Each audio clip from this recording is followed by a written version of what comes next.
You are who you hang with. Godly friends. My declaration of faith. Today I will be a great friend to those who I know and those who count on me. I will have greater connections with my group and be a person of character. God is bringing new relationships into my life and I will have great mentors. Today I will add value to everyone I am around. I will not gossip or stir up strife. My friends can trust me to carry confidences. Bad company corrupts good morals, and I will be good company. Today I will be used by God to speak life, encouragement, and faith into each circumstance I face. This is my faith declaration in the name of Jesus. Now we are getting to the important part of this story, me. Just kidding. I thought about titling this topic, If You Lay Down with Dogs, You Come Up with Fleas. But as we look at Daniel's friends, the line just does not work. This was not one of Daniel's problems.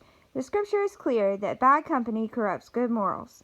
But Daniel had a group of friends. We were his small group. If you spent any time in Sunday school as a child, you've heard of Hananiah, Mishael, and Azariah. But you likely know them as Shadrach, Meshach, and Abednego. Oh yes, the three Hebrew youths. The fiery furnace and Jesus in the midst. Sorry, I am getting ahead of myself. The truth is, great friends make us better. You become like who you hang out with. Or, as John Maxwell said, look carefully at the closest associations in your life, for that is the direction you are heading. Remember when the king was angry and gave orders to kill all the wise men of Babylon. The first thing Daniel did was come find us, Daniel 2:17.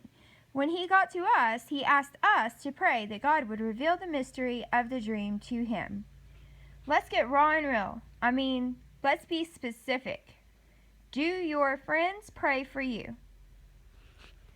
Do your friends make you better or worse?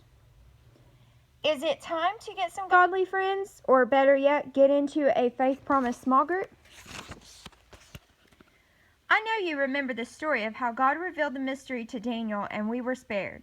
We were also promoted because of God's revelation to Daniel in response to the prayers of his friends. True friends are there for you and are always ready to help. They are the ones who will answer the phone if you call them at 4 o'clock in the morning. We three friends of Daniel's were the guys he counted on when his life and ours were on the line. Let me list for you 7 things a real friend will do. Show up. When you are in a bind, who will be there? Do you have friends you can count on? They make life so much better. Can you list any? Make up. When something happens that causes friction in the relationship, real friends deal with it. A great friendship is too crucial to let go. Real friends make up no matter what. Can you remember a time when this happened to you? Shut up. You can trust a real friend with your deepest hurts, secrets, and desires. A real friend knows you well and still loves you. They know you're not perfect, and you don't have to pretend when you're around them. Have you ever had your trust betrayed? Have you ever betrayed someone else's trust? Did you make it right?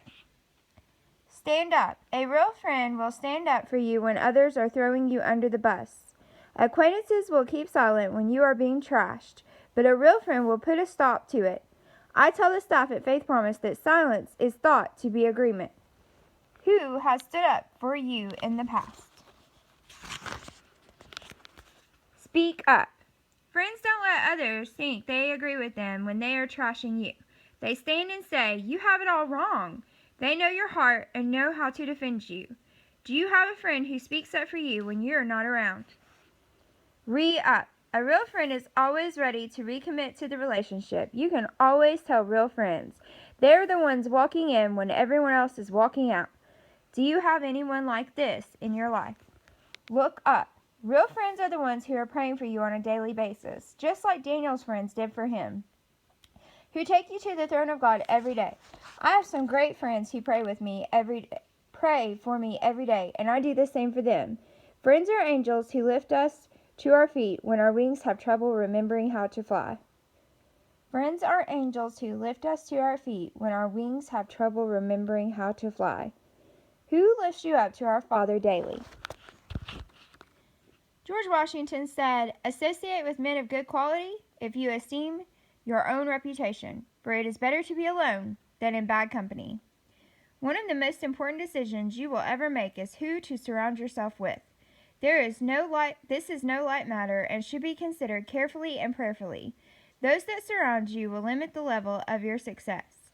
Most, I am sad to say, leave their choice of friends up to happenstance or the roll of the die. They are cool. I like hanging out with them. They really understand me. It can be easy to have a long list of justifications for having friends that will drag us down. When I met the Lord after an overdose of drugs, I changed all my friends. As I have heard it said, it is better to be alone than in the wrong company. So true. Charlie Tremendous Jones said, "You are the same today that you are going to be in 5 years from now, except for 2 things: the people with whom you associate and the books you read." Proverbs 13:20. He who walks with the wise men will be wise, but the companion of fools will suffer harm. Proverbs 27:17. Iron sharpens iron, so one man sharpens another. Proverbs 17:17. A friend loves at all times, and a brother is born for adversity.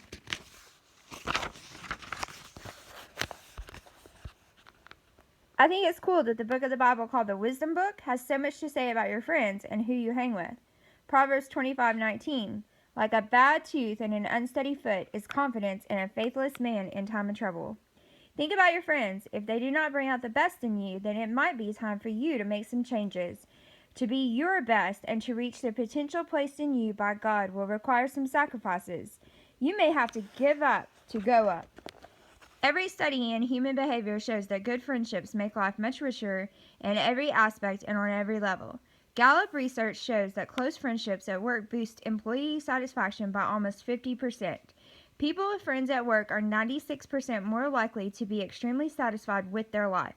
Another Gallup study revealed the connections we've discovered between friendships, spiritual maturity, church satisfaction, and even feelings of intimacy with God are absolutely remarkable. There is no way around this awesome attribute of Daniel. I can promise you that this one can make or break you. You should have been in the prayer meetings and Bible studies with Daniel and us dudes. I would love to have a YouTube video of those exchanges. Think about the time that we refused to bow to the statue, the idol, the king had built. Fear of the fiery furnace did not force us to bow and sin against our God. We 4 friends went down in history as great men of faith and conviction. How is it that if you find one friend like that, you seem to find more? No one had ever killed a giant until the shepherd boy David did. Later in life, 4 of David's dudes became giant killers also. You really do become like who you hang around with, whether you want to admit it or not. Are your friends adding wind in your sails, or are they anchors on your journey? Feeling a little uneasy? Stomach hurting as you know the Lord is tapping you on the shoulder and reminding you of what you have to do that you keep putting off? Time to make a change and move up and on and up to all God has for you. Not everyone wants to take the journey that God has called them to, and that is okay. You keep marching forward in the direction of your dreams and ask God for some spiritual stallions to make the trip with you. Remember, Jesus did not go it alone during his time on earth, and he doesn't expect you to either. Listening to the Lord's voice. Please pray for all of our services this weekend, no matter what campus you attend. We have thousands of Faith Promise families spread across our other locations.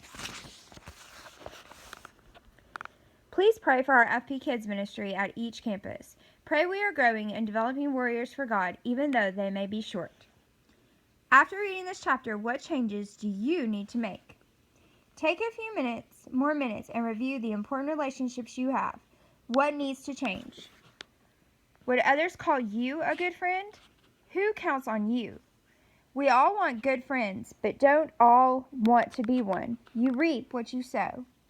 Acquiring an attitude of gratitude. Take some time and thank the Lord for the great relationships you've experienced. Also, thank Him by faith for the new relationships you are about to build.